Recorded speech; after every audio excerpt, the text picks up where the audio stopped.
Hi guys, naalala niyo yung motor ni Madam Leng? Yung tumirik sa gitna ng bundok hating gabi. Ngayon guys, okay na sana yung motor pero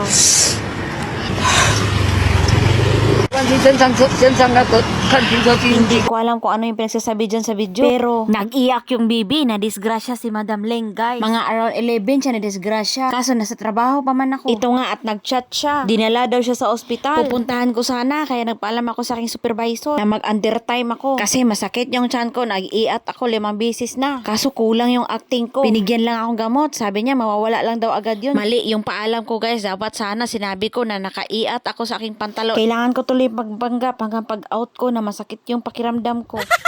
Nung pag-out ko nga, dali-dali na akong pumunta doon. Kasi sabi niya, ayaw daw talaga umandar ng motor. Grabe, ilang oras siya nag-antay sa akin. Almost 5 hours. Medyo malayo-layo din yung location niya. Mga halos 1 oras yung travel. At dumaan niya ako ng 7-Eleven kasi hindi na nga ako kumain. Bala ko doon na lang kumain habang nag-aayos ako ng motor niya. Ba't ka ginanon niya? Ba't ka ginanon? Tumayo ako sa motor. Sana hindi ka tumayo. Sinabi mo hindi ka makalakad. Ayun, kaya nga, kailangan ko yung CCTV sa report. Bakit nga ako hinila ng ganon? Ikaw masakit.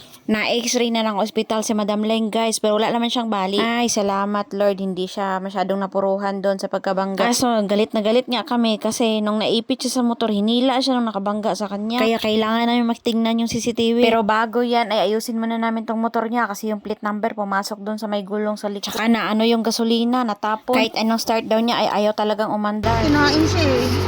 Nandito siya sa loob. Pero ayaw tumakbo yan? Ayaw. Tinry ko muna siyang paandarin. Baka sakali pag ako yung magpaandar ay aandar. Sa ano ko sa report? Ikaw daw mag-start nukbe? Lakas ang usok. Hindi siya kumukis. Kaya saan ko sa report? Okay. Kaka-start ko ay naumandar naman siya kaso may usok, malakas. Tapon yung gasolina. Oh. Posible naman, biglang magkakaroon. Hindi siya pwede patakbuhin kasi nasa line. Ito yung doon ko. Kakainin niya yan dyan.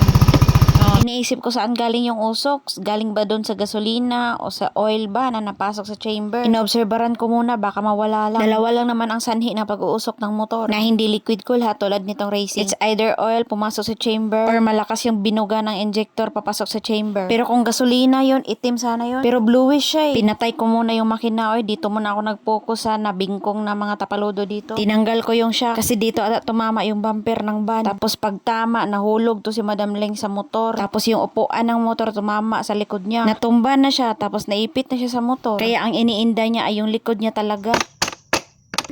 Tigilan mo nga yan. Gano'n pa ito siya?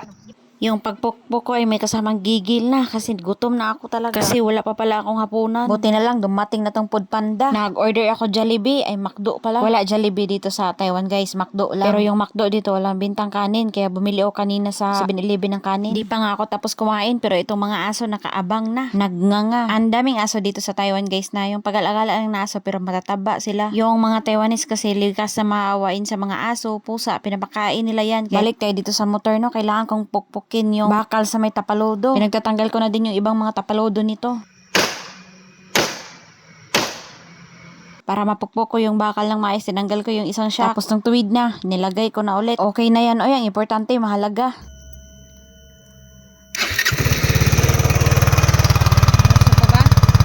Pinaandar ko ulit, tapos andun pa rin yung usok. Pag di ka nawala, overhaul ka sa akin. Pero imposible naman guys, natumba lang siya, tapos nag-usok agad. Kailangan mo na obserbaran kasi sa tingin ko all healthy naman tong makina na to. Bago madisgrasya ito, nagbisyo-bisyo lang tong pump, pero okay yung makina nito. Malakas din to humatak guys, nanghahabol ito ng force. Hindi nga lang niya naaabutan, pero basta nanghahabol siya.